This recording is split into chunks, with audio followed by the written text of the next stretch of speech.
Let's get right into it. Have you ever wondered what it would feel like to cram yourself into a filthy, pitch-black tunnel, brushing away layers of soot that could literally kill you, all while dangling stories above the ground like some twisted acrobat? Yeah, that's the wild world of the chimney sweep, a forgotten profession that's equal parts heroic and horrifying, and today, you and I are diving headfirst into its smoky secrets, because trust me, once you hear this, you'll never look at your fireplace the same way again. Picture this. Back in the day, before modern vacuums and fancy gadgets, homes were heated by roaring fires that belched out soot like a chain-smoking dragon, clogging up chimneys and turning them into fire hazards waiting to explode. That's why these daring folks existed, shimmying up narrow flues to scrape away the grime and keep families from burning alive in their sleep. But here's where it gets hilariously twisted. Imagine being hired not as a cleaner, but as a human broom, squeezing into spaces tighter than a hipster's jeans, armed with nothing but a brush on a rope and a prayer that the chimney doesn't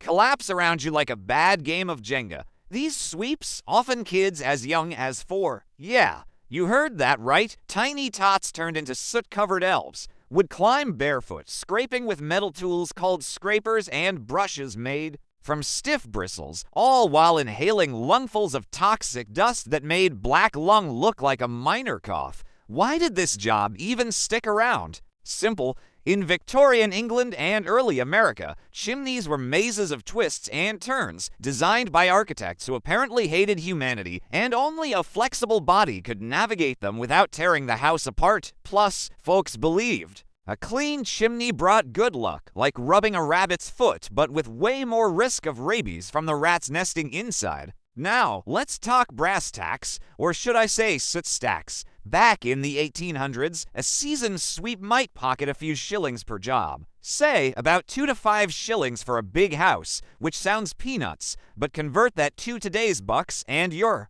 looking at roughly $10 to $25 per chimney in modern money, barely enough to buy a latte after risking your neck. Fast forward to now, and the rare pros still doing it. Yeah, they exist, with fancy rods and cameras, can rake in $50 to $200 per sweep, equivalent to dodging traffic for a decent paycheck. But hey, at least they don't end up looking like a coal miner's nightmare. It's kinda chambim, right? In the past, you'd earn scraps while turning into a human dust bunny, and today, it's a niche gig for adrenaline junkies who laugh at danger, making bank off folks too lazy to clean their own vents. Makes you wonder if we're really progressing or just outsourcing our stupidity. But wait, here's the creepy part that'll have you glancing at your roof. There's this urban legend whispering through old English pubs about the phantom sweep, a ghostly figure said to haunt chimneys where kids met gruesome ends. Rumor has it, on foggy nights, you'd hear faint scraping sounds from the flue, not from birds or wind, but from spectral brushes wielded by lost souls seeking revenge on neglectful homeowners. Some swear they've seen sooty handprints on walls or felt cold drafts that whisper warnings. And get this, in one infamous tale from 19th century London, a sweep vanished mid-job, only for his bones to tumble out years later during a renovation, sparking tales that chimneys are portals to the underworld. Is it true, or just soot-induced hallucinations? You tell me, but next time your fire pops, maybe it's not the wood cracking.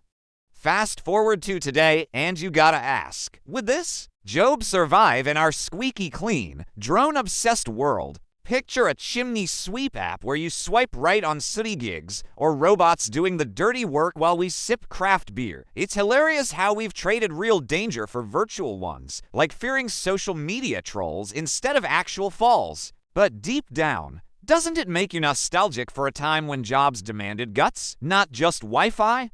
Imagine if you tried it now. Would you last a day without suing for hazard pay? Or would the thrill hook you like a bad habit? Ponder that while staring at your ceiling. That's all for today.